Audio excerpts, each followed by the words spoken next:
الله أكبر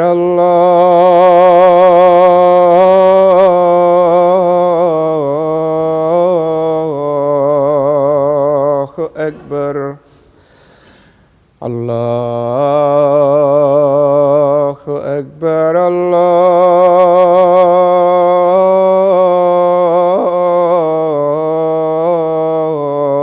الله أكبر أشهد أن لا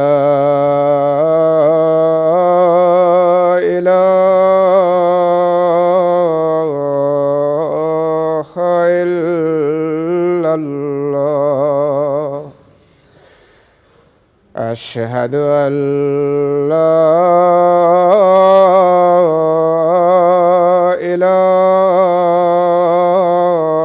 إله إلا الله أشهد أن محمدًا رسول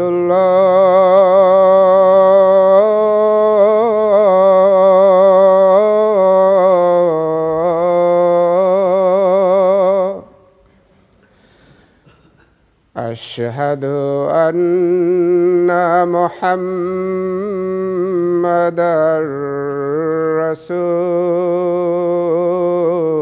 رسول الله حي على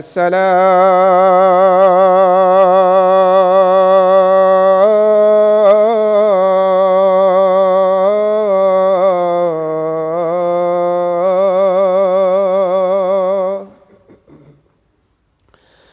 حي على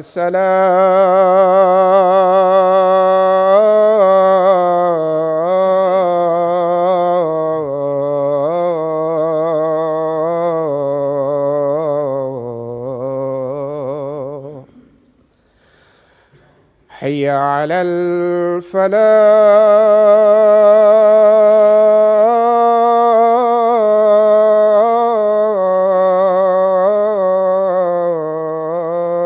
الفلاح حي على الفلاح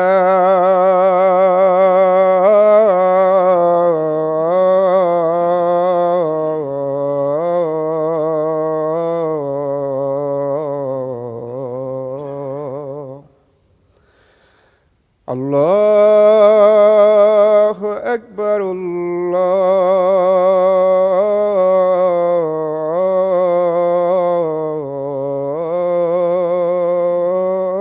الله أكبر لا إله إلا الله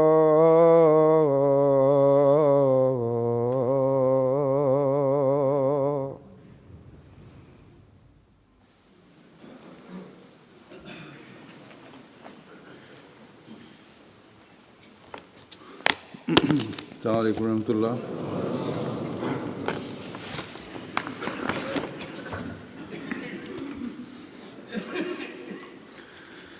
أشهد أن لا إله إلا الله وحده لا شريك له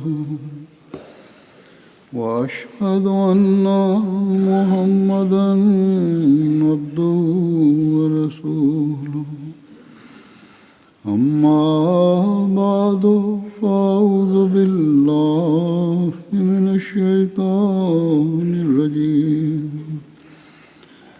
بسم الله الرحمن الرحيم الحمد لله رب العالمين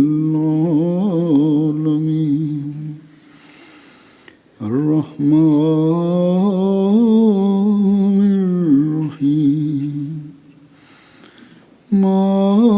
مالك يوم الدين إياك نعبد وإياك اهدنا الصراط المستقيم صراط الذين أنعمت عليهم غير المغضوب عليهم ولا الضالين.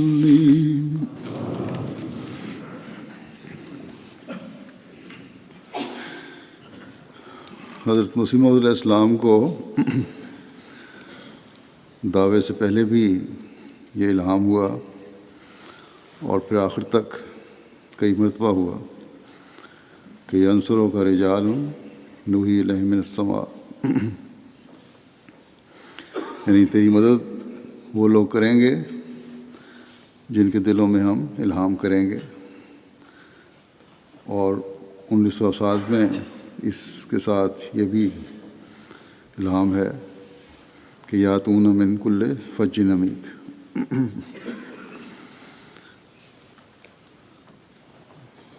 وہ دور دراز جگہوں سے تیرے پاس آئیں گے. یہ الہام بڑی شان سے مختلف شکلوں میں، مختلف صورتوں میں اب تک پورا ہوتا چلا جا رہا ہے. مختلف لوگ مختلف علاقوں سے آپ کے پاس آتے ہیں، یعنی آپ کی زندگی میں آپ کے پاس آتے رہے اور پھر آپ کے بعد آپ کے ذریعے جاری نظام خلافت میں خلفائے وقت کے پاس آتے رہے اور آ رہے ہیں جو مددگار بنتے ہیں. اللہ تعالیٰ نہ صرف ان کے دلوں کو اس طرف مائل کرتا ہے کہ مددگار بنے، بلکہ مدد اور خدمت اور حضرت مسیح موعود علیہ السلام کے مشن کو مکمل کرنے کی تڑپ اور لگن ان میں ایک پیدا ہو جاتی ہے، اور پھر وہ اپنے تن من دھن سے اس کام میں جو جاتے ہیں اور آپ کے سلطان نصیر بن جاتے ہیں. خلفائے وقت کے دست و بازو بن جاتے ہیں. ان میں سے ایسے بھی ہیں جو قرآنی حکم تفقہ فی الدین کے مطابق دین کا علم حاصل کر کے اپنے ہم قوموں کو دین حق کا پیغام پہنچاتے ہیں اور اس میں اپنی زندگیاں قربان کر دیتے ہیں. وہ دور دراز علاقوں سے آئے، بہت سے ایسے جہاں 20ویں صدی کی 6 7ویں دہائی تک رسل و رسائل اور خط و کتابت کا یہ حال تھا کہ 6 مہینے تک خط نہیں پہنچتے تھے. بس ایسے علاقوں کے لوگوں کا دین سیکھنے کے لیے مرکز سلسلہ میں آنا اور کامل شرح صدر کے ساتھ دین سیکھنا اور اپنی زندگیاں دین کے لیے وقف کر دینا اور پھر کامل وفا کے ساتھ اس وقف کو نبھانا اور حضرت مسیح موعود علیہ السلام کے مشن کی تکمیل میں ہر قربانی کے لیے تیار ہو جانا. جہاں یہ بات حضرت مسیح موعود علیہ السلام کی صداقت کی دلیل ہے، وہاں آج تک ایسے لوگوں کی قربانی کو اب تک جاری رکھنا خلافت احمدیہ کی سچائی کی بھی دلیل ہے. اور یہ چیز اس بات کی بھی تصدیق کرتی ہے کہ ایسے لوگ سعید فطرت ہوتے ہیں اور ان کی اس خصوصیت کی وجہ سے خدا تعالیٰ کی رحمت کی نظر ان پر پڑتی ہے اور انہیں چن کر پھر آسمان کا چمکتا ہوا ستارہ بنا دیتی ہے. اس وقت میں ایک ایسے ہی مخلص خادم سلسلہ اور فدائی خادم سلسلہ مکرم عبدالوہاب آدم صاحب کا ذکر کروں گا، جو افریقہ کے ایک ملک سے اس وقت مرکز سلسلہ میں حصول علم دین اور خلافت کا سلطان نصیر بننے کے لیے آئے، یہ عزم لے کر آئے کہ میں نے اب اس کام کو اپنی تمام تر صلاحیتوں کے ساتھ بروئے کار لانا ہے۔ اس وقت آئے جب ابھی ربوہ آباد ہو رہا تھا اور افریقہ میں رابطے بھی مہینوں بعد ہوتے تھے۔ یہ ہمارے پیارے بزرگ بھائی اور خلافت کے جانثار سپاہی، خلیفہ وقت کے اشارے پر چلنے والے، ہر فیصلہ جو خلیفہ وقت کی طرف سے آئے اسے شرح صدر سے قبول کرنے والے، خلیفہ وقت کے چھوٹے سے چھوٹے حکم بلکہ خواہش کی تکمیل کے لیے بھی بے چین رہنے والے تھے۔ میں نے جب 8 سال سے زیادہ عرصہ گھانا میں ان کے ساتھ کام کیا ہے، اس وقت بھی خلافت کے ساتھ تعلق میں ایسا ہی انہیں دیکھا جیسا کہ میں بیان کر چکا ہوں، اور خلافت کے بعد میرے ساتھ بھی اطاعت و فرمانبرداری اور وفا کے اس معیار میں انہوں نے سر منہ فرق نہیں آنے دیا۔ جیسا کہ آپ جانتے ہیں، گزشتہ دنوں وہاب آدم صاحب کی وفات ہوئی ہے، انا للہ و انا الیہ راجعون۔ گزشتہ تقریباً 1 سال یہاں رہے تھے اور مارچ میں واپس گئے تھے یا فروری کے آخر میں۔ اس خادم سلسلہ کا، خدمت سلسلہ کا عرصہ نصف صدی سے زائد پر پھیلا ہوا ہے۔ ان کی خدمات اور ان کی شخصیت اور ان کے کردار اور ان کی وفاؤں کے قصوں کو مختصر وقت میں بیان نہیں کیا جا سکتا۔ بہرحال کچھ باتیں میں آپ کے سامنے رکھتا ہوں جس سے ان کی سیرت کے بعض پہلو نمایاں ہوتے ہیں۔ پہلے تو یہ کہ ان کے خاندان میں احمدیت ان کے والد اور والدہ کے ذریعے سے آئی تھی۔ ان کے بیٹے وہاب صاحب کے بیٹے نے بتایا کہ وہاب آدم سے پیدائشی احمدی تھے، اور ان کے والد سلیمان کے آدم صاحب اور والدہ عائشہ اقوا صاحبہ نے احمدیت قبول کی تھی، اور وہاب صاحب کے والد سلیمان کے آدم صاحب بشارت احمد بشیر صاحب جو تھے جس زمانے میں گھانا میں امیر جماعت یا مبلغ، تو ان کے والد اس وقت وہاں معلم ہوتے تھے، اور وہاب آدم صاحب نے اپنے ہوش میں اپنے والد کو نہیں دیکھا، چھوٹی عمر میں یہ وفات پا گئے تھے ان کے والد۔ والدہ نے بتایا کہ ان کے والد کی شدید خواہش تھی کہ وہاب صاحب جماعت کے مبلغ بنے، چنانچہ والد صاحب کی خواہش پورا کرنے کے لیے والدہ نے ان کو بشارت بشیر صاحب کے ساتھ ربوہ بھجوا دیا۔ بلکہ انہوں نے اپنے والد کو کبھی تصویر بھی نہیں دیکھی تھی۔ کچھ عرصہ پہلے کسی دوست نے ایک تصویر دکھائی جس میں وہاب صاحب کے والد کی تصویر بھی تھی، تو تب ان کو پتہ لگا کہ یہ میرے والد ہیں۔ وہاب صاحب بروفیدرو گاؤں میں جو اشانٹی ریجن کے اڈانسی کے ضلع میں ہے 1938 میں دسمبر میں پیدا ہوئے تھے،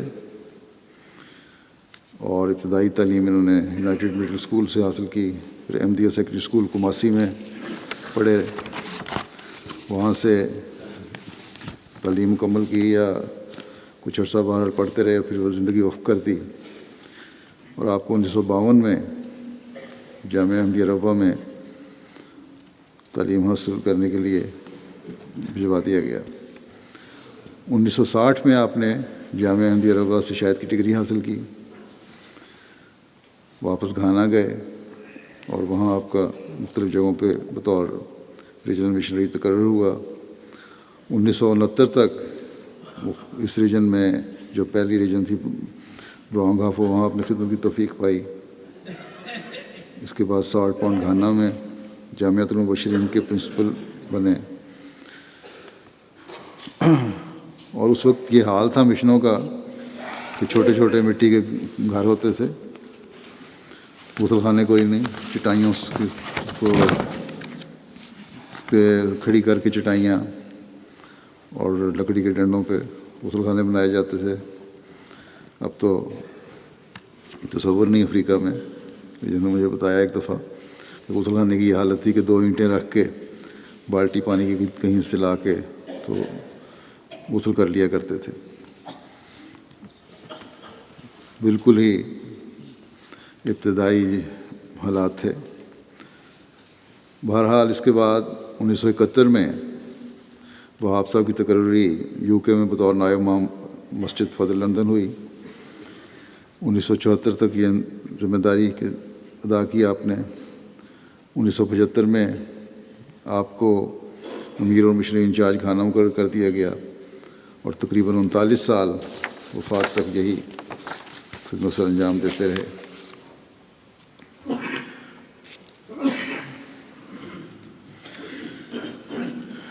یہ ابتدائی تاریخ لکھنے والے بتاتے ہیں کہ جب جماعت کی تعداد بڑھنی شروع ہوئی گھانا میں، تو اس وقت یہ سوچا گیا کہ بجائے معلمین کے مقامی مبلغین کی تعداد کو بڑھایا جائے، اور اس کے لیے حضرت خلیفۃ مسیح ثانی رضی اللہ تعالیٰ عنہ نے فرمایا کہ یہاں کچھ لڑکے لائے جائیں جن کی تربیت کی جائے۔ تو اس وقت گھانا سے 2 چھوٹی عمر کے بچے 14-15 سال کے، وہاب آدم صاحب اور بشیر بن صالح صاحب پاکستان بھجوائے گئے، جیسا کہ انہوں نے بتایا، اور دونوں بڑی محنت اور لگن سے اپنی تعلیم کو مکمل کرنے کی کوشش کرتے رہے۔ 1957 میں عزیزم بشیر بن صالح ربوہ میں گرمی کے باعث بیمار ہو گئے، ان کو واپس گھانا بھجوایا گیا، لیکن یہ بیماری جان لیوا ثابت ہوئی، اور 16 نومبر 1958 کو صالح صاحب جو تھے وہ 19 سال کی عمر میں وفات پا گئے، اور پھر وہاب صاحب اکیلے جامعہ میں پڑھتے رہے، 8 سال تک یہیں رہے، شہادت کی ڈگری حاصل کی اور مرکزی مبلغ بن کے پھر گھانا گئے۔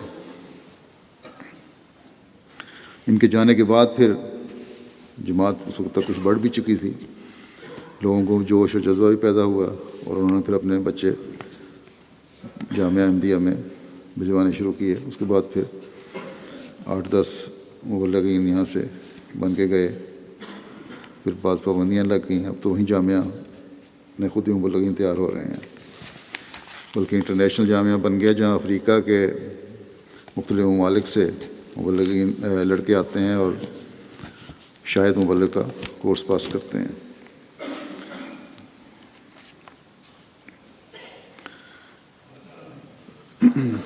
جب یہ ربوہ میں تھے اس وقت گھانا کے سفیر ایک موقع پر یہاں آئے، انہوں نے ان کو بتایا کہ ربوہ کس طرح آباد ہوا، کیسی بنجر زمین تھی، کس طرح لوگوں نے قربانیاں کیں، یہ ساری تفصیل اس انداز میں بیان کی کہ وہ سفیر صاحب کہنے لگے کہ اگر کوئی شخص خدا پر یقین نہ رکھتا ہو اور اسے اللہ تعالیٰ کی حقانیت پر ایمان نہ ہو تو وہ یہ واقعات سن کے یقیناً خدا کی ہستی پر ایمان لائے گا کہ کس طرح ربوہ آباد ہوا۔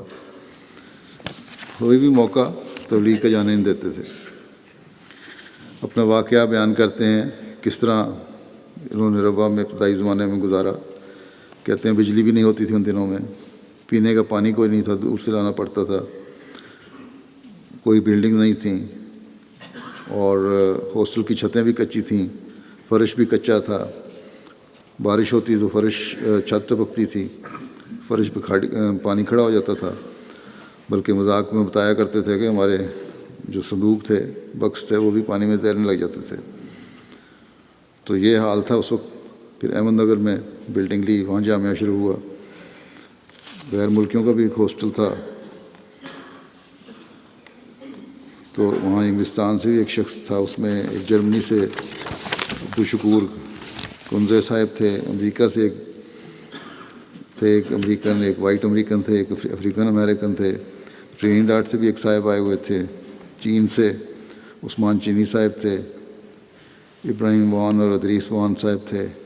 تو مختلف لوگوں کے یہ ہاسٹل تھا جو اس زمانے میں مختلف ملکوں سے آئے اور وہاں رہے، جن میں سے کچھ تو دیکھیے ایک دو ہی رہے جو مبلغ بنے، باقی چلے گئے تھے چھوڑ کے، یا کچھ عرصے بعد تعلیم حاصل کر کے اپنے اپنے کام کرنے لگ گئے. کہتے ہیں وہاب صاحب ایک واقعہ کہ جامعہ احمدیہ ربوہ میں جب زیر تعلیم تھے تو ایک مرحلے پر پہنچ کر بعض مضامین میں مثلا منطق اور فقہ کو اردو زبان میں سمجھنے میں دقت محسوس کی. امتحان سر پہ آ گیا، بڑے پریشان تھے. ان کے دوست تھے عمری عبیدی صاحب، انہوں نے بھی جامعہ پڑھ رہے تھے اس زمانے میں، تنزانیہ کے، جو بعد میں وہاں کے وزیر بھی بنے. انہوں نے مشورہ دیا کہ مولانا غلام رسول صاحب راجی کے پاس جا کر دعا کے لیے کہتے ہیں. خیر یہ ان کے پاس گئے. حضرت مولانا راجی کی صاحب کتاب پڑھ رہے تھے کوئی، ان کو دیکھ کے انہوں نے کتاب ایک طرف رکھ دی اور دریافت کیا کیا مسئلہ ہے. عمری عبیدی صاحب نے کہا کہ، اور وہاب صاحب دونوں نے، کہ ہمارے امتحان ہو رہے ہیں اور ہمیں بڑی مشکل پیش آ رہی ہے، دعا کے لیے کہنے آئے ہیں. تو انہوں نے کہا، ہاتھ اٹھائے دعا کے لیے. انہوں نے کہا تم بھی میرے ساتھ دعا میں شامل ہو. دعا کے بعد حضرت مولانا راجی کی صاحب کہنے لگے کہ میں نے دعا کرتے ہوئے کشفی حالت میں حضرت اقدس مسیح موعود علیہ السلام کے دستے مبارک کو آپ دونوں کے سروں پر رکھا ہوا دیکھا ہے، جس کی تعبیر میں یہ سمجھتا ہوں کہ اللہ تعالیٰ حضرت اقدس علیہ السلام کی برکت سے آپ کو کامیابی بخشے گا. چنانچہ کہتے ہیں ایسا ہی ہوا، اور موجزانہ طور پر پڑھائی آسان ہو گئی، تیاری آسان ہو گئی. جب امتحان دیا تو پرچوں کو بہت آسان پایا، اور نتیجہ جب نکلا تو وہاب آدم صاحب اپنی کلاس میں پہلی پوزیشن پہ تھے. جو بعض اور ساتیں ان کے حصے میں آئیں، سب سے پہلے افریقن مرکزی مشری وہاب صاحب تھے. سب سے پہلے گھانین امیر و مشری انچارج یہ تھے. سب سے پہلے افریقن احمدی جنہیں حضرت خلیفۃ مسیح کی نمائندگی میں بطور امیر مقامی ربوہ بننے کی سعادت حاصل ہوئی، وہ یہ تھے. سب سے پہلے افریقن مرکزی مشنری جنہیں یورپ میں خدمت کی توفیق ملی، وہ یہ تھے. پھر سب سے پہلے افریقن جنہیں مجلس افتاح کا اعزازی ممبر بننے کی توفیق ملی، وہ وہاب صاحب تھے. ان کو مرکز کی نمائندگی میں مختلف ممالک جیسے Canada, Germany, Benin, Mali, Ivory Coast, Nigeria, Burkina Faso, Liberia, Sierra Leone, Jamaica کے دورے جات کی توفیق ملی. ان کو اسلام اور رنگ و نسل میں امتیاز اور اسلام اور عیسائیت کے بارے میں ریسرچ اور مضامین لکھنے کی توفیق عطا ہوئی. ان کی ایک والدہ کے نام پر انہوں نے ایک فاؤنڈیشن بھی جاری کی ہے جو ضرورت مندوں کی مدد کرتی ہے.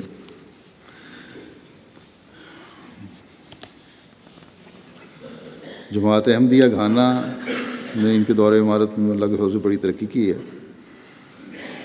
اللہ کے فضل سے کچھ تو اسکول پہلے تھے، کچھ اور کھلے، کچھ اسٹیبلش ہوئے نئے سرے سے، مزید ان میں بہتری پیدا ہوئی. جماعت احمدیہ کے 400 سے زائد اسکول ہیں. اس کے علاوہ ٹیچر ٹریننگ کالج، جامعۃ المبشرین، جامعہ احمدیہ انٹرنیشنل یہ نمایاں ہیں. اسی طرح 7 بڑے ہسپتال ہیں، 2 ہومیوپیتھک کلینک ہیں جو خدمت کر رہے ہیں گھانا میں. اس کے علاوہ رفاع عامہ کے کام جاری ہیں. الیکٹرانک اور پرنٹ میڈیا میں جماعت کو غیر معمولی مقام ملا ہے.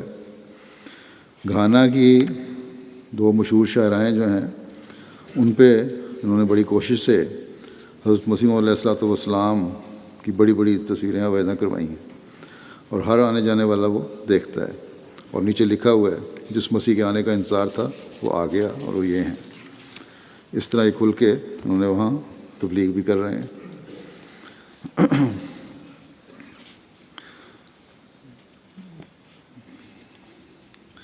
ان کو جو دنیاوی اعزازات ملے وہ یہ ہیں کہ کوریا میں انٹر ریلیجس اور international federation for world peace امریکہ کی طرف سے امن کے لیے بے لوث اور شاندار خدمات کی بنا پر امبیسڈر فار پیس کا اعزاز دیا گیا. اسی طرح گورنمنٹ آف گھانا کی طرف سے امیر صاحب گھانا کو ان کی شعبہ تعلیم، صحت، زراعت اور ملکی امن و استحکام کے اطراف میں ایک اہم ملکی اعزاز companion of the order of the Volta سے نوازا گیا. پھر 10 نومبر 2007 کو آپ کی قابلیت کے اطراف میں ملک کی ایک بڑی یونیورسٹی آف کیپ کوسٹ نے PhD کی اعزازی ڈگری سے ان کو نوازا. یہ ہیں نیک نیتی سے کیے گئے وقف کی برکات کہ دین کی خدمت کے ساتھ اللہ تعالیٰ نے انہیں دنیاوی اعزازات سے بھی نوازا. اگر وقف نہ ہوتے تو پتہ نہیں کوئی اور کام کر رہے ہوتے اور کسی کو پتہ بھی نہیں ہونا تھا کہ کون ہے وہاب صاحب. پھر انٹرنیشنل سطح پر ان کی ذمہ داریاں درج ذیل ہیں. Centre for democratic development Ghana کے ممبر تھے. گھانا انٹیگریٹی انیشیٹو کے وائس چیئرمین تھے. نیشنل پیس کونسل کے ممبر تھے اور اس نے بڑا کردار ادا کیا وہاں کی سیاسی حکومتوں کو آپس میں امن سے حکومت جاری رکھنے کا.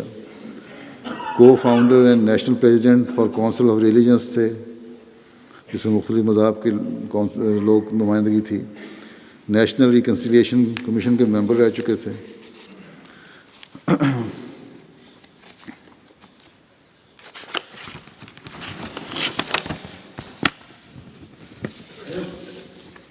جب یہ یہاں تھے 1974 میں جو پاکستان میں جماعت احمدیہ پر حالات بڑے خطرناک ہو گئے تھے، مظالم ہو رہے تھے، جو ابتلا کا دور تھا، وہاب صاحب نے یہاں امام مسجد فضل کے ساتھ مل کے دن رات کام کیا اور مسلسل کئی راتیں جاگتے گزاریاں اپنے اور خبروں کو برطانوی پریس اور دوسرے میڈیا تک پہنچایا.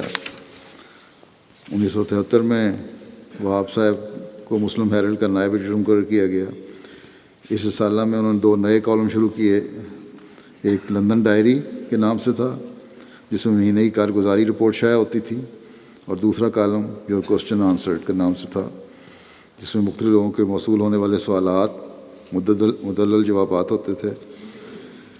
اس کے علاوہ مرحوم نے لندن مشن کے اسٹڈی سرکل میں متعدد مضامین پیش کیے جو بالخصوص نئی نسل کے سوالات کے جواب ہوتے تھے. صدر مملکت گھانا کویسی بیکو آرتھر نائب صدر مملکت یہ کہتے ہیں کہ وہ ہماری قوم کا ایک عظیم الشان رہنما تھا.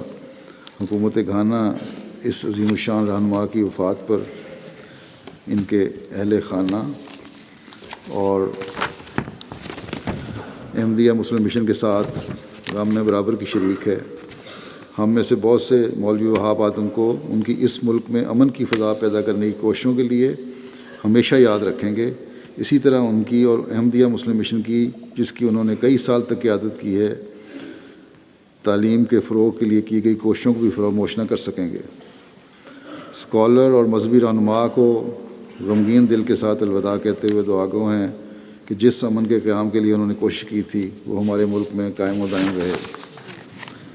اسی طرح سابق صدر گھانا جان اجیکم کوفور صاحب کہتے ہیں ایک بہت بڑے مذہبی اور قومی رہنما تھے. پھر ڈاکٹر مصطفیٰ احمد جو ممبر آف پارلیمنٹ اور منسٹر آف اسٹیٹ بھی ہیں، وہ کہتے ہیں انا للہ و انا الیہ راجعون، مسلمان ہیں نا یہ، کہ گھانا نے اپنے ایک قابل فخر بیٹا کھو دیا. گھانا نے اپنا ایک قابل فخر بیٹا کھو دیا. انہوں نے امن کے قیام کے لیے جو کاوشیں کی ہیں ان سے قوم مسلسل فائدہ اٹھاتی چلی جائے گی، اور ہم آپ کو ہمیشہ ہماری ترقی و کامیابی میں بیش بہا خدمات کی وجہ سے یاد رکھیں گے. اللہ تعالیٰ آپ کو جنت الفردوس میں جگہ دے. چارلس جی پامر بکل جو کیتھولک آرچ بشپ آف اکرا ہیں، اور وہ کہتے ہیں کہ خدمت انسانیت کے انتھک علمبردار تھے، امن کا پیامبر بن کر خدا کی محبت کو بانٹتے رہے۔ مولوی جن اعلیٰ نظریات پر قائم تھے اور جن کے لیے انہوں نے کام کیا، ان کو ہمیشہ زندہ رکھا جائے۔ پھر ریورنڈ پروفیسر ایمانوئل سانٹے جو میتھوڈسٹ چرچ کے صدر بشپ ہیں اور نیشنل پیس کونسل کے چیئرمین ہیں، انہوں نے لکھا، ایک امن پسند محب وطن اور اتحاد کی کوشش کرنے والا اچانک خدا کی طرف چلا گیا۔ نیشنل پیس کونسل ہمیشہ آپ کے ان اصولوں کو قائم رکھے گی جو انہوں نے قیام امن کے لیے اپنائے۔ پھر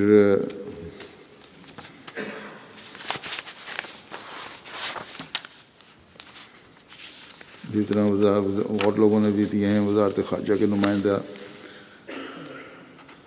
حاجی محمد گاڈو صاحب جو کہ گورننگ کونسل اور گھانا کونسل مذاہب برائے امن کے نائب چیئرمین ہیں، کہتے ہیں، ہم نے مسلم کمیونٹی گھانا کا ایک بڑا ستون کھو دیا ہے۔ دوسری دنیا میں تو احمدی مسلمان نہیں ہیں، لیکن یہاں مسلمانوں کے جو تنظیمیں ہیں کہہ رہی ہیں کہ ہم نے مسلم کمیونٹی گھانا کا ایک بڑا ستون کھو دیا ہے۔ انہوں نے مختلف مذاہب کے درمیان روابط کے پل استوار کیے۔ مولوی وہاب آدم نہایت قابل، عظیم اور اتحاد قائم کرنے والے رہنما تھے، جنہوں نے اپنی زندگی کا بڑا حصہ خدمت انسانیت کے لیے صرف کیا اور رابطوں کو استوار کیا۔ پھر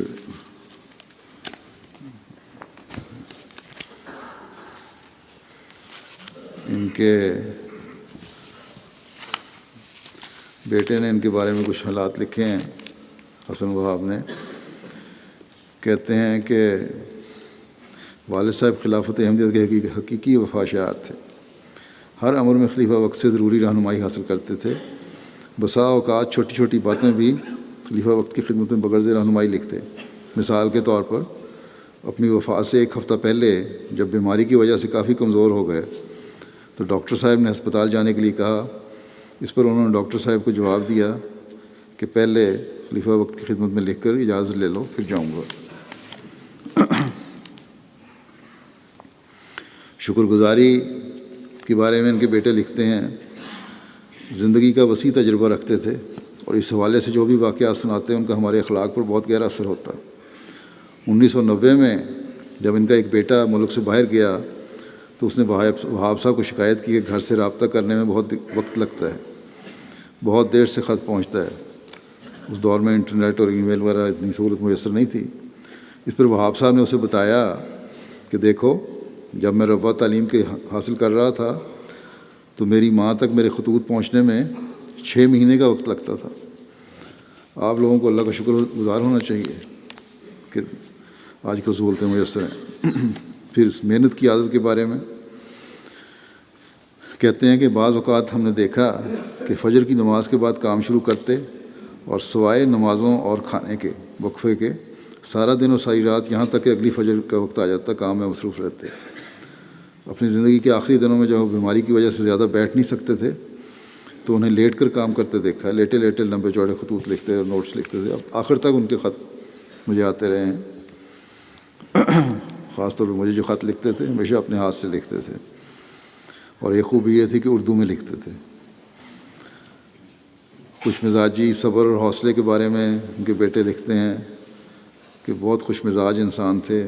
مثال کے طور پر بیماری کے دنوں میں ہمیں پتہ تھا کہ ان کی صحت ٹھیک نہیں ہے اور زندگی کے ساتھ جنگ لڑ رہے ہیں، لیکن اس کے باوجود انہوں نے کبھی بھی اپنی تکلیف کا ذکر نہیں کیا، بلکہ جب بھی ہم ان سے پوچھتے تو یہی کہتے کہ اب پہلے کی نسبت بہتر ہیں، حالانکہ ہمیں نظر آ رہا تھا کہ وہ دن بدن کمزور ہو رہے ہیں۔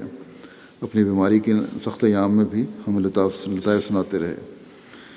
بڑی جس جیسی بیماری تھی ان کو بڑے صبر سے انہوں نے مقابلہ کیا اس کے، اور یہ وہی کر سکتا ہے جس کو اللہ پر کامل ایمان ہو، اور صبر جو ہے اللہ تعالیٰ کی رضا حاصل کرنے کے لیے کرنے والا ہو۔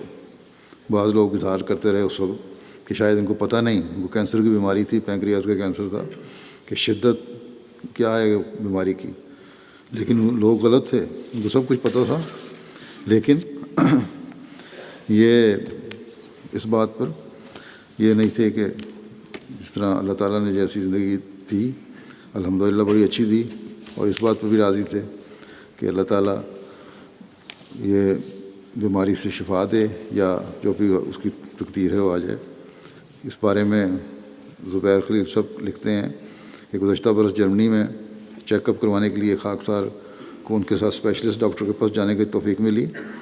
ڈاکٹر نے جب ان کی جان لیوا بیماری کے بارے میں مطلع کیا تو ہنس کے فرمانے لگے، میرا یہ خدا ہے، اور خلیفہ وقت کو بھی ہم دعا کے لیے کہتے ہیں، جو ہمارے لیے دعا کرتا ہے، اگر اللہ کی مرضی میری وفات میں ہے تو میں اس پر بھی راضی ہوں۔ ڈاکٹر ان کی باتیں سن کے بڑا متاثر ہوا۔ کہتے ہیں خواب میں دیکھا تھا جس میں آپ، یہی لکھنے والے لکھتے ہیں، جس میں آپ کہتے ہیں ٹی وی پہ یہ کہہ رہے ہیں، اعلان کر رہے ہیں کہ امیر خانہ تو ایک نور ہے۔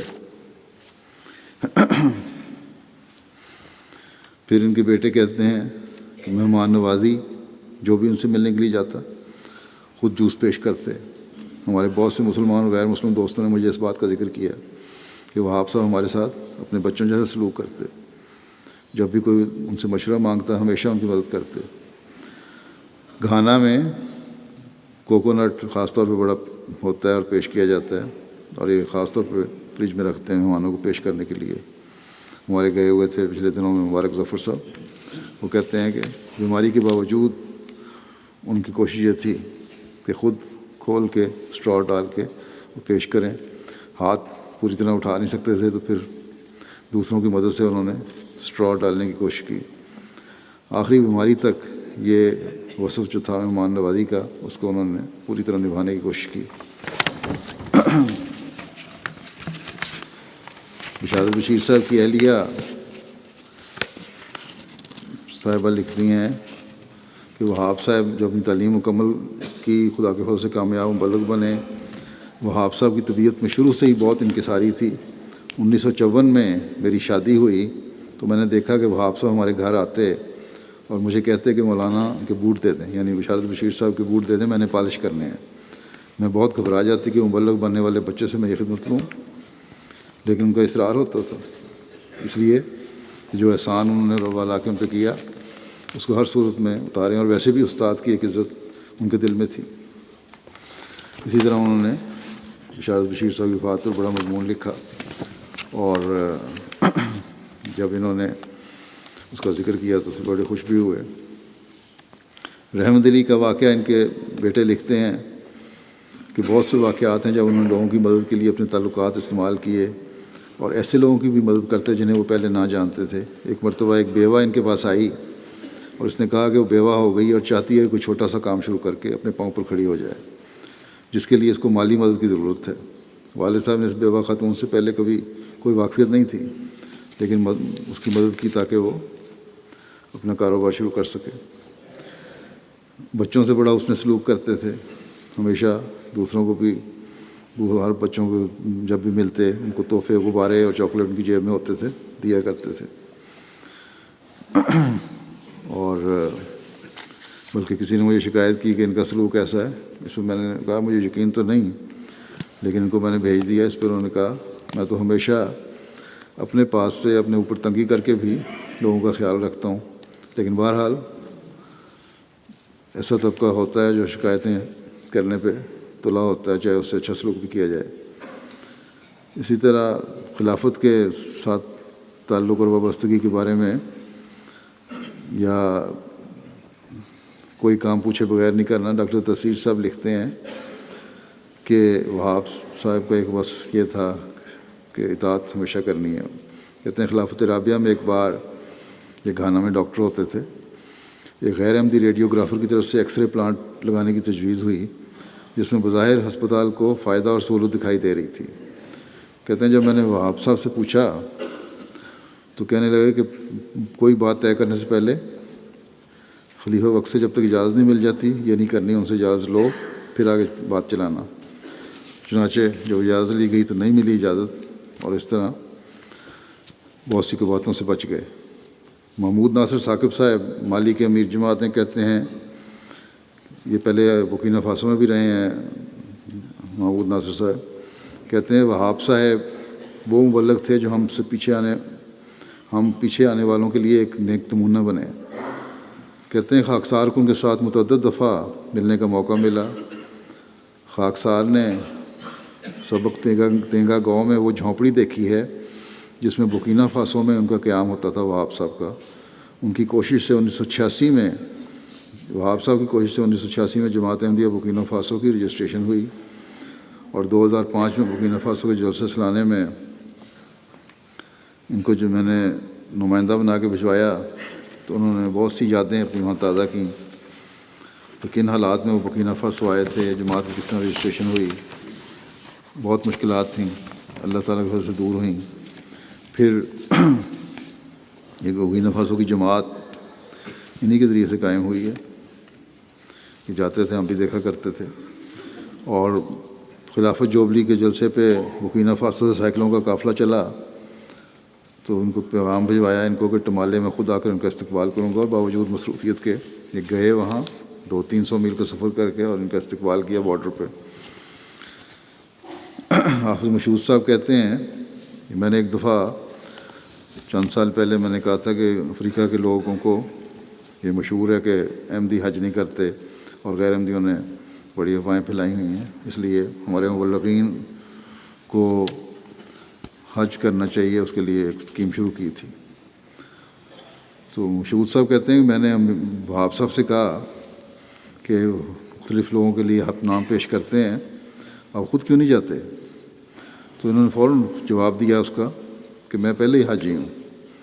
کہتے ہیں مجھ کو سمجھ نہیں آئی، تو میری پریشانی دیکھ کے کہنے لگے کہ ایک دفعہ حضرت مسیح ثالث کے زمانے میں نے حج پر جانے کا ارادہ کیا، لیکن اس وقت غانا کے مذہبی امور کے جو وزیر تھے وہ مسلمان تھے، انہوں نے بڑی مخالفت کی اور مجھے ویزا نہیں لگنے دیا۔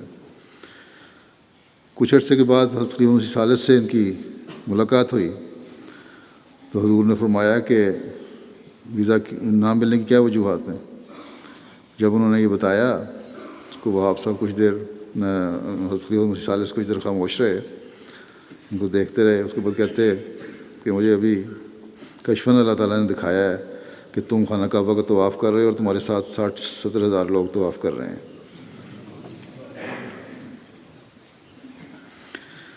تو کہتے اس لیے میں تو اب پہلے ہی حاجی ہوں، آلریڈی حاجی ہوں، اس لیے مجھے کوئی فرق نہیں پڑتا۔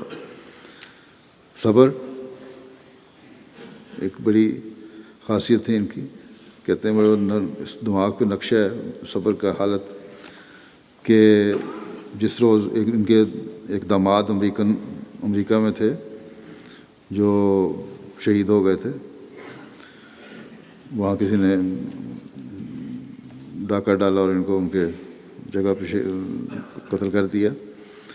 تو کہتے ہیں اس روز جامعہ احمدیہ غانا کی سالانہ تقریب تقسیم انعامات تھی۔ پروگرام پر آنے سے قبل امیر صاحب کو اطلاع مل گئی تھی، اور ظاہر ہے ایک باپ کی حیثیت سے بیٹی بیوہ ہو گئی ہے، فکر ہونی چاہیے، جوان بیٹی، 3 بچے، لیکن 3-4 گھنٹے اس فنکشن میں شامل رہے اور چہرے پر بالکل آثار نہیں آنے دیے کہ یہ واقعہ ہو چکا ہے، اور تمام فنکشن بڑی مسکراہٹ سے گزارا، اور شام کے وقت جب سب کچھ ختم ہو گیا پھر ہمیں بتایا کہ یہ حادثہ ہو گیا اور میری بیٹی جو ہے آج بیوہ ہو گئی، جوان داماد جو ہے اس کو اس طرح قتل کر دیا گیا ہے۔ ایک رشین دوست قنات بیگ صاحب رشین ہیں، وہ کہتے ہیں کہ 2008 میں جلسہ سالانہ گھانا میں شمولیت کی توفیق ملی۔ مجھے امیر صاحب گھانا کی طرف سے ان کی رہائش پر دعوت دی گئی، اپنی روایتی لباس میں مجھے ملے، گلے لگایا، اور اس انداز میں ملے کہ میری سفر کی 5 دن کی جو تھکاوٹ تھی بالکل دور ہو گئی۔ اور کہتے ہیں ابھی بھی جب میں تصویر دیکھتا ہوں تو ان کے ہاتھوں میں گرمی محسوس کرتا ہوں۔ مجھے آپ کی ادا بھی بڑی پسند آئی کہ آپ کے ساتھ صدر مملکت کرسی پر بیٹھے تھے تو آپ نے عزت صدر مملکت کو دی، وہی عزت ڈیوٹی والے کو دی جو کہ دھوپ سے بچنے والی بڑی چھتری لیے کھڑا تھا۔ آپ نے دونوں سے ایک ہی انداز میں باری باری پوچھا کہ آپ تھک تو نہیں گئے، آپ کو پیاس تو نہیں لگی؟ یعنی غریب اور امیر کو دونوں کو ان کا خیال رکھا۔ کہتے ہیں گیسٹ ہاؤس میں ہماری رہائش تھی، تو وہاں مسجد میں لائنوں بچھی ہوئی صفیں عموماً نہیں ہوتی، تو جائے نماز جو انہوں نے پیچھے مڑ کے دیکھا صفیں سیدھی ہیں کہ نہیں وہاب صاحب نے، تو یہ جو مہمان آئے ہوئے تھے رشین، ان کے ساتھ نیچے جائے نماز نہیں تھی، تو مجھے خیال ہوا کہ شاید یہ فرش پہ صحیح طرح نہ پڑھ سکیں، تو وہاب صاحب نے اپنی جائے نماز اٹھا کے ان کو دے دی اور خود اسی طرح نماز پڑھی۔ اگلے دن سے کہتے ہیں پھر باقاعدہ 2 جائے نمازیں لے کر آیا کرتے تھے۔ ماجد صاحب کہتے ہیں کہ خلافت سے جو ان کو تعلق تھا اور جس طرح اطاعت کرتے تھے وہ بھی اپنی مثال آپ ہے۔ ایک واقعہ کہتے ہیں کہ یہاں گزشتہ سال دوپہر کے وقت دفتر آئے، کھانا کھا رہے تھے سارے، تو کہتے کہ کھانا فون کرنا ہے۔ اس پر کہتے ہیں میں نے کہا کہ امیر صاحب پہلے کھانا کھا لیں پھر فون کر لیتے ہیں۔ کہنے لگے نہیں، خلیفہ وقت کا یہ ارشاد ہے، جو بھی ملا ہے میں نے اسے فوری پہنچانا ہے کہ وہاں اس پر کام شروع ہو جائے، کھانا تو بعد میں کھایا جا سکتا ہے۔ چنانچہ انہوں نے فون کیا، میرا جو پیغام تھا وہ پہنچایا اور فوری طور پر اس کو کام کر کے رپورٹ دینے کا کہا۔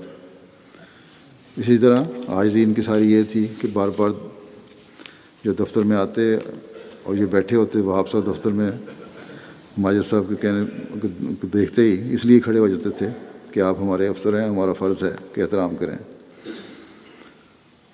ایک دفعہ دفتر میں یہ لوگ کھانا کھا رہے تھے تو اس کھانے میں نمک زیادہ تھا، شاید ماجد صاحب بلڈ پریشر کی وجہ سے نہیں کھاتے نمک، تو وہاب صاحب خاموشی سے اٹھے، گیسٹ ہاؤس گئے، اپنا کھانا جو تھا وہاں سے لے کے آ گئے اور یہ کہا کہ میں نے چیک کیا اس میں نمک کم ہے۔ تو یہ ہیں وہ لوگ جو قرآنی حکم کے مطابق اپنے نفسوں کو دوسروں پر ترجیح دیتے ہیں۔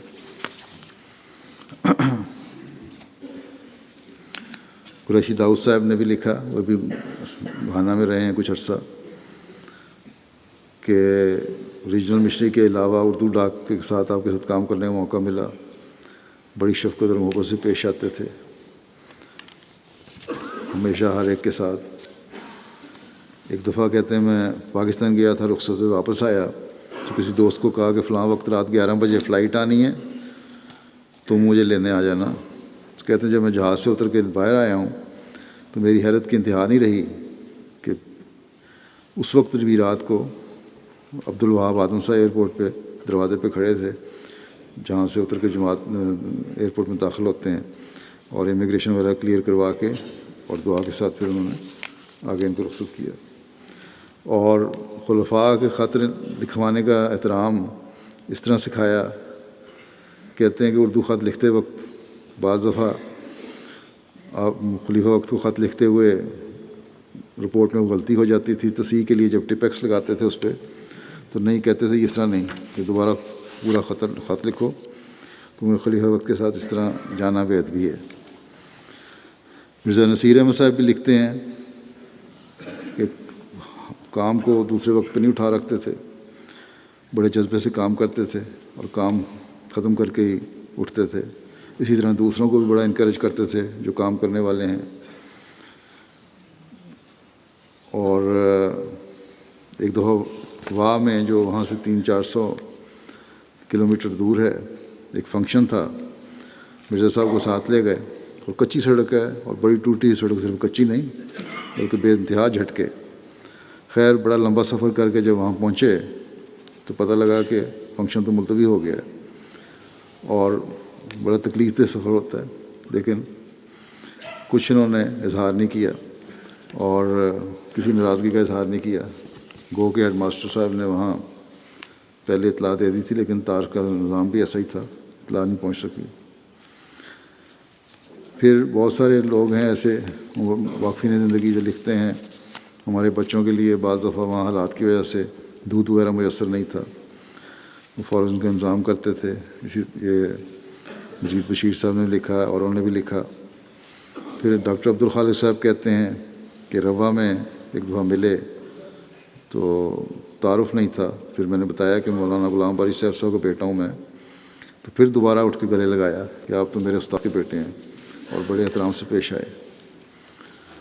رشین ڈیسک والے خالد صاحب کہتے ہیں کہ جب میں نے ان کو بتایا ایک دفعہ کہ میں رشیا سے آیا ہوں، تو کہنے لگے تم بڑے خوش قسمت ہو، you are very lucky person. میں کہتے ہیں میں نے حیران ہو کے کہا یہ کیوں کہہ رہے ہیں کہ آپ اور آپ کے مبلغین جو رشیا میں کام کر رہے ہیں بڑے خوش قسمت ہیں؟ تو اس پر کہنے لگے کہ ایک نبی حضرت مسیح موعود علیہ السلام کی پیشگوئی ہے کہ وہاں بڑی تعداد میں جماعت پھیل جائے گی اور خوب ترقی ہوگی، تو آپ لوگ بڑے خوش قسمت ہیں کہ اس کا حصہ بن رہے ہیں۔ بس یہ یقین تھا، اور اس یقین پر اظہار کہ جن مبلغین نے ابھی وہاں قدم رکھے ہیں انہیں بھی مبارک ہو کہ وہ اس کا آئندہ حصہ بننے والے ہیں تاریخ کا۔ اسی طرح مولانا مظفر صاحب کہتے ہیں کہ سیاسی اثر و رسوخ کا اس طرح ایک دفعہ اندازہ ہوا کہ خاکسار اکرا سے ٹیما، دو شہر ہیں یہ، وہاں جا رہا تھا، راستے میں بیریئر تھا، اخبار وہاں فروخت ہو رہا تھا، اخبار کے سارے ورک پر وہاب صاحب کی نمایاں فوٹو نظر آئی، تو میں نے مقامی مبلغ سے معلوم کرایا تو انہوں نے بتایا کہ چند ہفتے پہلے گھانا میں جنرل الیکشن ہوئے تھے اور موجودہ پارٹی اور حزب اختلاف نے صرف معمولی فرق کے ساتھ الیکشن جیتے تھے، جو کہ حکومت مان نہیں رہی۔ تو اس موقع پر بڑے ہنگامے اور بدامنی کا خطرہ تھا۔ وہاب صاحب نے دونوں پارٹیوں کے لوگوں سے مل کر پرامن انتقالی اقتدار کے لیے جو بھرپور کوشش کی ہے، یہ خبر اسی کے لیے اور قوم اس کو سراہ رہی ہے۔ شمشاد صاحب آج کل مبلغ ہیں امریکہ میں، کہتے ہیں یہ گھانا میں بھی رہے ہیں کہ کہتے ہیں میرا تبادلہ ہو گیا سیرا لیون، تو جس شہر میں تھا وہاں کے لوگ ایک وفد بنا کر امیر صاحب وہاب صاحب کے پاس گئے کہ ان کو بھی یہیں رہنا چاہیے۔ تو اس پر وہاب صاحب نے کہا دیکھو، ایک جماعت کا صدر اپنی جماعت کی فلاح و بہبود چاہتا ہے کہ وہاں ترقی ہو، ریجنل چیئرمین چاہتا ہے کہ وہاں ترقی ہو ریجن میں، ملک کا امیر چاہتا ہے کہ اس کے ملک میں ترقی ہو، تو سب سے اوپر ہمارے خلیفۃ المسیح ہیں جو سب دنیا میں ترقی دیکھنا چاہتے ہیں، اس لیے کون سا آدمی کہاں موزوں ہے ان کو سب سے زیادہ پتہ ہے۔ اگر اس کا تبادلہ ہو رہا ہے سیرا لیون میں گھانا سے، تو ان کو پتہ ہے کہ اس کی خدمات کی وہاں ضرورت ہے۔ اگر خلیفۃ المسیح کو یہ لکھا جائے کہ یہاں رہنے دو تو یہ سوء ادبی ہے۔ اور پھر ان کو بتایا، سمجھایا کہ دیکھو میں آپ کے جذبات کا احترام کرتا ہوں، لیکن اس کے باوجود خلیفۃ المسیح کے حکم کی تعمیل ہمارا فرض ہے، اور بڑی مزید ان کو پھر اہمیت بتائی اور کہ خلافت کی کیا اہمیت ہے اور کیا برکات ہیں۔ اس طرح ان نے مزید یہ ادراک اور فہم حاصل ہوا ان لوگوں کو بھی کہ کس طرح خلافت کا احترام کرنا ہے۔ ایک واقعہ اور لطیفہ مبارک صدیقی صاحب بھی بیان کرتے ہیں، کہتے ہیں کہ وہاب آدم صاحب یہاں آئے تھے، میری ٹیکسی پہ ایک دن بیٹھے، لندن مسجد چلنے کے لیے کہا، تو میں تو انہیں جانتا تھا، وہ نہیں جانتے تھے، مجھے شرارت سوجی، حسب عادت کرتے رہتے ہیں وہ، کہتے ہیں کہ میں نے ان سے کہا کہ آپ اس مسجد میں کیوں جا رہے ہیں، وہ تو احمدیوں کی مسجد ہے۔ یہ سنتے ہی وہ سب کہنے لگے، انہوں نے تبلیغ شروع کر دی کہ حضرت صلی اللہ علیہ وسلم کی پیشگوئیوں کے مطابق مسیح موعود کا ظہور ہو چکا ہے، اور پوری تحقیق کے بعد ہم نے انہیں مان لیا ہے، اور تم لوگ بیٹھے ہوئے ہو قبول نہیں کر رہے۔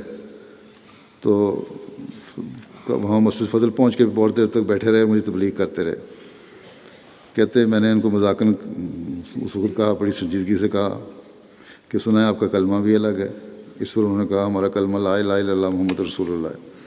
پھر مجھے بازو سے پکڑ کے کھینچنے لگے کہ اندر آؤ، میں تمہیں دکھاتا ہوں مسجد پہ لکھا ہوا۔ خیر کافی دیر کے بعد میں نے ہاتھ جوڑ کے کہا کہ میں تو آپ کو جانتا ہوں، بلکہ آپ کو بڑا مداح ہوں اور احمدی ہوں اور حلقے کا قائد بھی ہوں، میں مذاق کر رہا تھا۔ خیر اس پہ بہت ہنسے، انہوں نے کہا اگر تم نہ بتاتے مجھے تو میں تمہیں اٹھا کے لے جانا تھا، اور اٹھا کے انہوں نے لے بھی آنا تھا ان کو۔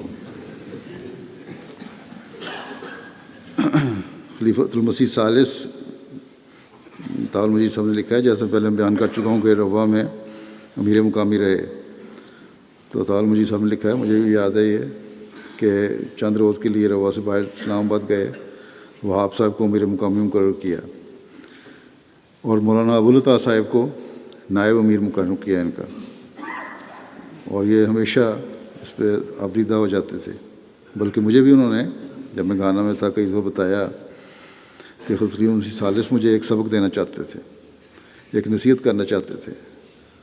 ان کا اپنا انداز تھا خلیفۃ المسیح ثالث کا، اور نصیحت تھی کہ بعض باتیں بعض جگہ سے پہنچ رہی تھیں، بعض گھانین کی، کہ ہمارا گھانین ہے، مشنری ہے، قابل ہے، لائق ہے، اس کو کیوں ہمارا امیر نہیں بنایا جاتا، کیوں پاکستانی امیر ہے ہمارا؟ تو یہ سبق تھا کہ تم اپنے گھانا کی باتیں کر رہے ہو، میں تمہیں روا کا امیر مقامی بنا رہا ہوں۔ اس پہ ہمیشہ خود وہ آپ صاحب کہتے تھے کہ مجھے اس سے بڑی نصیحت حاصل ہوئی، اور یہی وجہ ہے کہ پھر انہوں نے وہاں کی جماعت میں خلافت کے لیے ایک احساس پیدا کیا، ایسا جو ان کے دلوں میں گڑ گیا۔ اسی طرح گزشتہ دنوں جب سال جو یہاں تھے، گھانا کی جماعت نے فیصلہ کیا کہ اس سال جلسہ نہ کیا جائے، ہمارے انتظامات ٹھیک نہیں ہوتے۔ اس پر میں نے تھوڑا سا ناراضگی کا اظہار کیا، اور وہ آپ صاحب کہا کہ آپ یہاں آ گئے ہیں، لوگ اس قسم کی سوچنے لگ گئے ہیں، یہ کیا ہو رہا ہے؟ تو بلال صاحب کہتے ہیں کہ بڑے اس بات پہ افسردہ تھے، ہمیشہ مسکراتے رہتے تھے، لیکن اس نے بڑی گہری سوچ میں رہے، اور پھر فون کیا ان کو، اور دھیمی آواز میں، ہلکی آواز میں کچھ کہتے بھی رہے۔ صرف یہ ایک واقعہ کہتے ہیں کہ جب میں نے ان کو دیکھا ہے سنجیدہ اور فکر مند۔ بہرحال یہ بے چینی جو تھی، ان کی جو افسوس تھا، یہ خلافت سے محبت کا اظہار تھا۔ پھر یہاں سے علاج کے بعد جب گئے ہیں تو تمام عاملہ سے پھر مجھے معافی کا خط لکھوایا انہوں نے کہ ہمارے سے غلطی ہو گئی ہے، اور جلسہ انشاءاللہ ہوگا۔ اور پھر جلسہ اللہ تعالیٰ کے فضل سے ہوا اور بڑا کامیاب ہوا، اور پھر یہ بھی لکھا کہ اس سال کا جلسہ گزشتہ سالوں کے جلسوں سے زیادہ کامیاب ہوا ہے، اور سہولیات بھی بہتر رہی ہیں۔ بس یہ یقیناً خلافت کی اطاعت کی وجہ سے تھا، اور جس طرح ہر فیصلے پر ان کی یہی تھا کہ میں نے تو ماننا ہے اور نفس کی طرح ساتھ چلنا ہے۔ فہیم بھٹی صاحب کہتے ہیں بڑے بے نفس تھے۔ ایک دن میں گیا ہوں تو حالانکہ بیمار تھے، سنک میں برتن دھو رہے تھے، میں نے کہا میں دھو دیتا ہوں، انہوں نے کہا نہیں، کوئی ضرورت نہیں۔ صرف واقعہ سنایا ایک کہ خلیفۃ المسیح ثالث کے نے ایک دفعہ چھٹی پر پاکستان گئے تو فرمایا تمہاری کوئی چھٹی نہیں، اور دیہاتوں میں جا کے کام کرو۔ وہ آپ سب کہتے ہیں کہ دیہاتوں میں جا کے مجھے جو تجربہ ہوا اس سے مجھے بڑا فائدہ ہوا، اور پھر خلیفہ وقت کے فیصلوں کی مجھے حکمت نظر آئی۔ ساری رات جو لوگ کام کرنے والے تھے ان کو خود چائے وغیرہ پوچھتے، ان کے خیال رکھتے۔ سلیم الحق صاحب کہتے ہیں کہ ایک دن کوئی سپریم کورٹ گھانا کو فیصلہ آنا تھا جب یہ یہاں تھے گزشتہ سال، تو فجر کے بعد ملاقات ہوئی، کہنے لگے میرا ٹی وی خراب ہو گیا، چل نہیں رہا، تو ٹھیک کر دیں، کیونکہ میں نے خلیفہ وقت کو رپورٹ دینی ہے اس فیصلے کے بارے میں۔ تو کہتے ہیں مجھے تو پتہ نہیں، لیکن میرے بچے ٹھیک کر دیں گے۔ خیر بچوں نے ٹھیک کر دیا، اس سے بڑے خوش ہوئے کہ پھر چاکلیٹ بھی دیے ان کو، فرمایا کہ حضرت مسیح موعود کے ننھے مجاہد ہیں، اور یہ بچے جو ہیں یہ روشن مستقبل اور ترقیات کا ذریعہ بنے گے جماعت کی، اور انشاءاللہ آئندہ قارب بھی آئیں گے۔ اس طرح انکریج بھی کیا کرتے تھے بچوں کو۔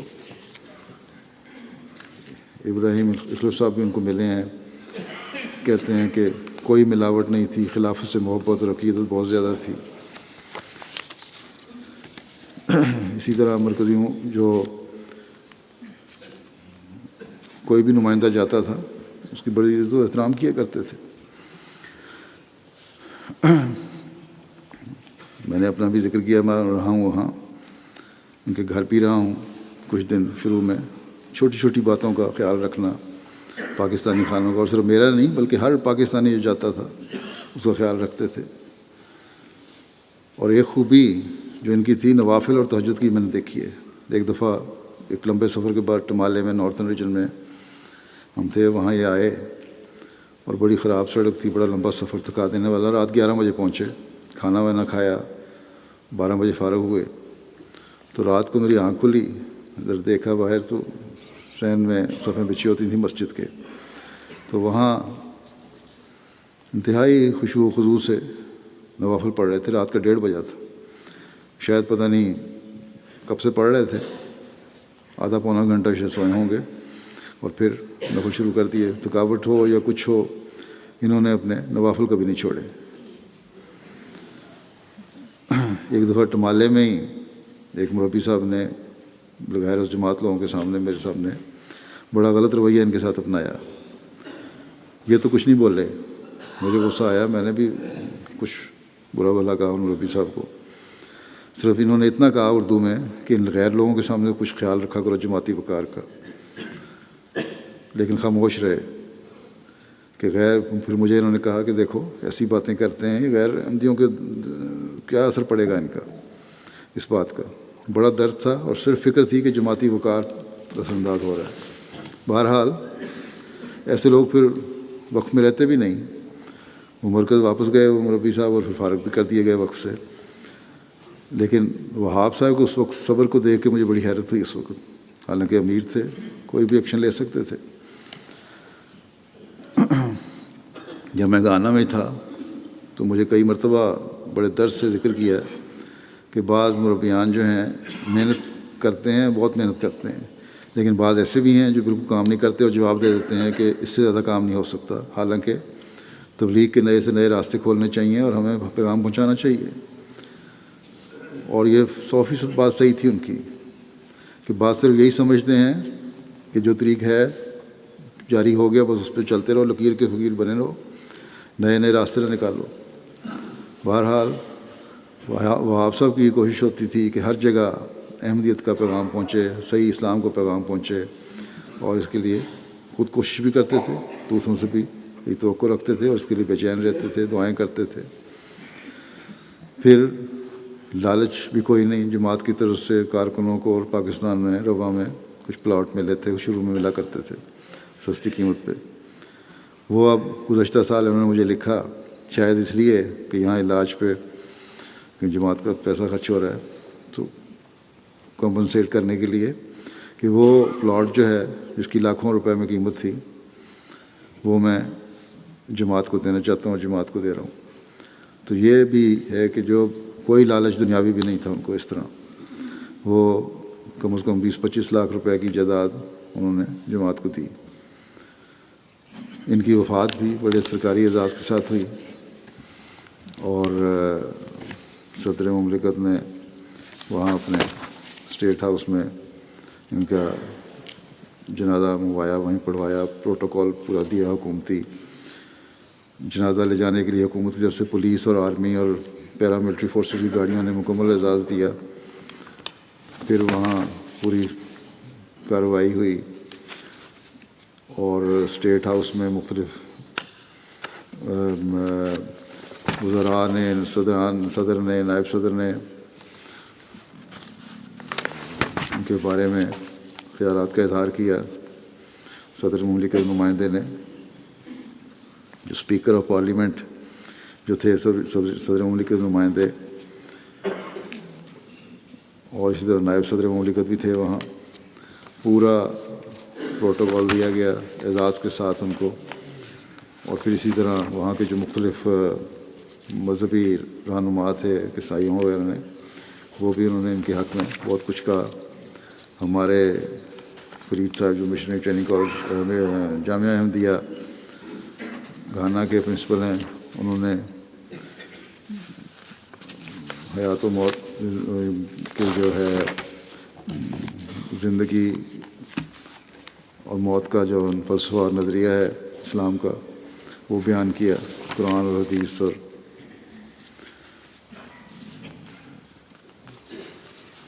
حضرت مسیح علیہ السلام کے اقتباسات کے ساتھ۔ بہرحال ایک پورے اعزاز کے ساتھ ان کو اللہ تعالیٰ کے فضل سے وہاں سے لے جایا گیا اور مقبرہ موسیان گھانا میں ان کی تدفین ہوئی۔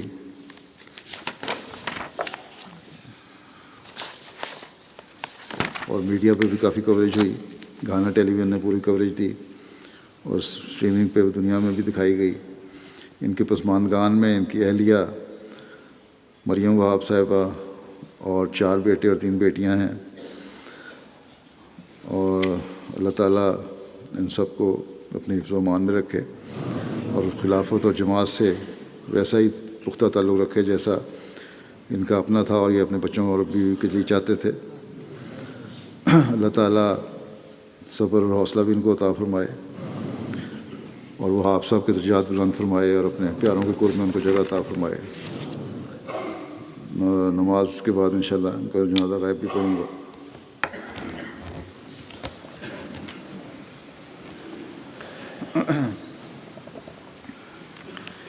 الحمد